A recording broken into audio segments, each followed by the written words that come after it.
Alright guys, sa mapagpalang araw sa inyong lahat, meron tayong reaction video dito kay Rob Trip. Planong condo type, housing unit para sa mahirap naharang ng budget deliberation sa Senado. Ito ay si Cynthia Villar, plano na Department of Human Settlements and Urban Development o DHSUD sa magpapatayo na mahigit 3 milyong condo type housing sa units para sa mga mahirap. Alright, gayon man naharang ng proyektong ito sa budget deliberation sa Senado. Pinutulan naman ni Cynthia Villar, ating senadora, dahil hindi niya kakayanin ng mga mahirap na bayaran ang halagang sisingilin para sa pabahay kahit sa may subdivision na pamahalaan. Alright?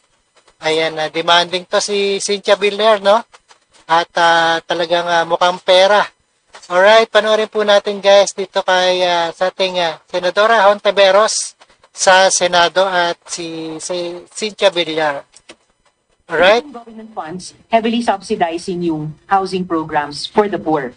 Kaya in the magnitude of billions of pesos. Yun naman pong disenyong... Wala sa budget susingit pa lang sa budget pero ang priority would be the condominium.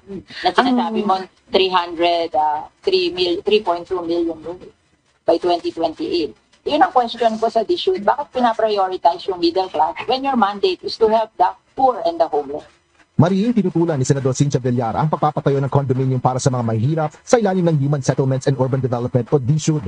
Batay sa plano ng ahensya, 3,200,000 condo units ang itatayo sa iba't ibang lugar sa bansa. Layo nitong mabigyan ng maayos sa tirahan, partikular na mga mahihirap. Oo nga, bakit kaya hindi bigyan? Ito talaga Cynthia Villar, gusto pagkakitaan pa yung mga mahihirap. Sa ilalim ng pambansang pabahay para sa Filipino housing o ito ay isang bill ni PBBM at hanggang 2028 yan. Alright? Senador Risa Hontiveros, sponsor ng panukalang pondo ng DSUD para sa taong 2025. By June 2028, Mr. President, meron na pong housing units construction started at the magnitude of a total of 907,000. And yung maa-address by actual construction completed or started by 2020. Ayan kailangan simulan na yan ng planong condo type housing units para sa mahirap. At ito ay may budget na. In the total housing gap of 6.9. Kaya lang hinarang nito ni Cynthia Villar. I just want they should to reconsider their condominium concept for the poor. Kasi parang hindi kaya ng mga mahihirap sa amin. Paalisin sila doon sa lupa na tinitirhan nila, tatayuan ng condominium, hindi naman nila kaya yung condominium, where will they go? Ayon kay Hontiveros, 2,600 pesos ang magiging buwan ng bayad sa bawat condo unit.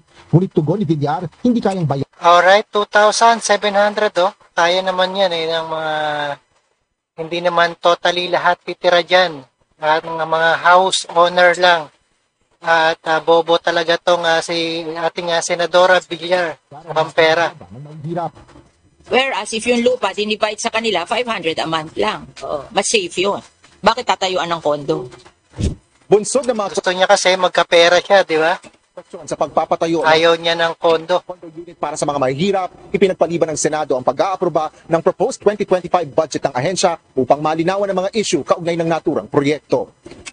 Alright guys, ayan napakinggan at napanood po natin dito sa ating reaction video sa Senado. Etong si Cynthia Villar sa DHSUD at pagtatayo ng ng isang building, condo type housing units para sa mahirap. At Department of Human Settlement Urban Poor at unit para sa mahirap, gayon man naharang ang proyekto at budget deliberation sa Senado ni Cynthia Villar. Alright, maraming salamat sa panonood at pakinig dito kay Road Trip and see us again sa ating the next one. And peace out.